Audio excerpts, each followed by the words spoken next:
नमस्कार मित्रों, पीसीए हिंदी ज्ञान में आपका हार्दिक अभिनंदन और स्वागत है। कैसे हो मित्रों? सभी अच्छे होंगे।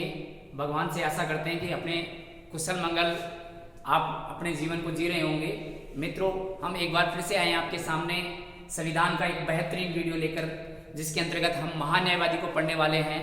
मित्रों, पिछले वीडियो में हमने प्रधानमंत्री को पढ़ा था और आज हम पढ़ेंगे महान्यायवादी। मित्रों, यहाँ पर महान्यायवादी का वर्णन अनुच्छेद 76 में मिलता है और ये इसकी नियुक्ति राष्ट्रपति के द्वारा की जाती है। इसको हम पढ़ने वाले हैं डिटेल से। आपके सामने लिखा हुआ है अनुच्छेद 76 और इसमें यहाँ महान्यायवादी का वर्णन किया गया है, जिसको अटॉर्नी जनरल भी कहा जाता है।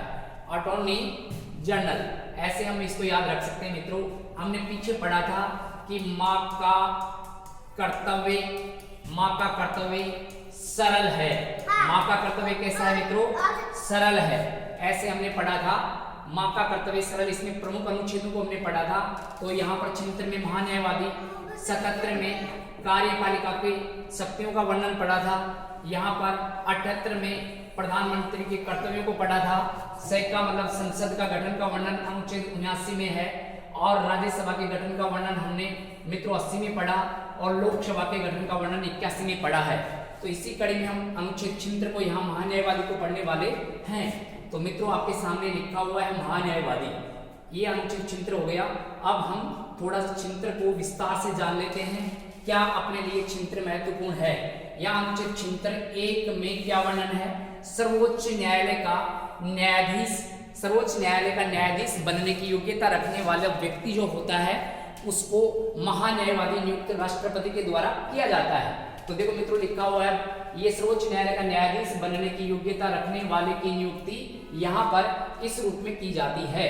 अब मित्रों, हम थोड़ी सी योग्यता के बारे में देख लेते हैं कि कहीं पर भी हम बात करें तो उच्च न्यायालय, किसी भी उच्च न्यायालय का 5 वर्ष तक मुख्य न्यायाधीश रह चुका हो या फिर 10 वर्ष तक उच्च न्यायालय का कहीं पर वकील मतलब महाधिवक्ता रह चुका हो, यहाँ पर हम ध्यान रख सकते हैं। तो यहाँ पर ये वकील रह चुका हो 10 वर्ष तक या फिर मुख्य न्यायाधीश रह चुका हो 5 वर्ष तक, ये 2 शर्तें हम इनके अंतर्गत रख सकते हैं। अब मित्रों, हम चलते हैं, यहाँ पर ये बात तो कही गई है। यहाँ पर चित्र 1 में, चित्र 2 में क्या है? 2 में सरकार को विधिक मामलों में सलाह देने का कार्य महान्यायवादी करता है। तो 2 सलाह, ऐसे याद रखो, 2 सलाह। यहाँ महान्यायवादी को कहा जाता है केंद्र सरकार के द्वारा कि आप 2 सलाह, 2 का मतलब सलाह इसके अंतर्गत आती है और ये केंद्र सरकार को सलाह देने का कार्य करता है। तो यहाँ पर ये सलाह लिखा हुआ है कौन से मामले में मित्रों? विधिक मामलों में सलाह देने का कार्य ये महान्यायवादी का होता है। 2 आगे क्या लिखा हुआ है? सरकार का पक्षधर इसको कहा जा सकता है, सरकारी वकील इसको हम कह सकते हैं। और इसी के अंतर्गत यहाँ भारत का प्रथम विधि अधिकारी भी इसको हमें कह सकते हैं। भारत का प्रथम विधि अधिकारी महान्यायवादी होता है। सरकारी वकील पक्षधर हो गया सरकार का, तो ये सरकार के लिए पैरवी करता है। सीधी सी बात ये है। यहाँ पर ये तो हो गई मित्रों चित्र 2 में। और चित्र 3 में क्या रखा हुआ है? भारत किसी भी, यहाँ पर हम बात करते हैं भारत किसी भी न्यायालय की सुनवाई में, भारत के अंदर जो कोई भी न्यायालय है उसमें अगर सुनवाई हो तो उसमें भाग ले सकता है कौन मित्रों? ये महान्यायवादी ले सकता है। किसी भी न्यायालय के अंतर्गत ये भाग ले सकता है, ये अधिकार इसके अंतर्गत रखा हुआ है। मित्रों, इसके बाद में हम चलते हैं आगे। 3 के बाद में यहाँ चित्र 4 लिखा हुआ है और चित्र 4 तो इसमें प्रसाद पर्यंत मतलब राष्ट्रपति के प्रसाद पर्यंत तक ये महान्यायवादी अपने पद पर बना रहता है और इसका कार्यकाल 3 वर्ष का निश्चित किया गया है मित्रों। और अगर राष्ट्रपति चाहे तो इसके कार्यकाल को बढ़ा भी सकता है, बढ़ाया भी जा सकता है। ये वर्णन अपने अनुच्छेद 76 में किया गया है। फिर मित्रों, हम चलते हैं यहाँ पर। यहाँ देखो अनुच्छेद 88 लिखा है और 88 ये अपने लोकसभा और राज्यसभा से संबंध रखता है। तो यहाँ पर सदन के अंतर्गत यहाँ हम बात करें तो सदन में भाग लेने का अधिकार होता है महान्यायवादी को, लेकिन मत देने का अधिकार नहीं होता, मत करने का अधिकार नहीं होता। ये हमें ध्यान रखना है मित्रों। आपके सामने लिखा हुआ मत देने का अधिकार नहीं होता। ये सदन में भाग ले सकता है लेकिन मत नहीं दे सकता। और मित्रों, महान्यायवादी का वेतन सर्वोच्च न्यायालय का जो मुख्य न्यायाधीश होता है उसके समतुल्य मतलब 2.5 लाख होता है।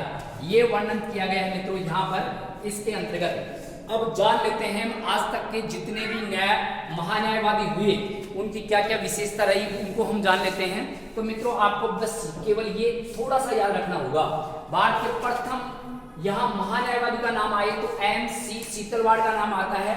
मित्रों माणिक्यलाल चिमनलाल सीतलवाड़ इनका पूरा नाम है, आपके सामने लिखा हुआ है देखो, माणिक्यलाल चिमनलाल सीतलवाड़, ये इनका पूरा नाम है, कभी पूछ लिया जाए।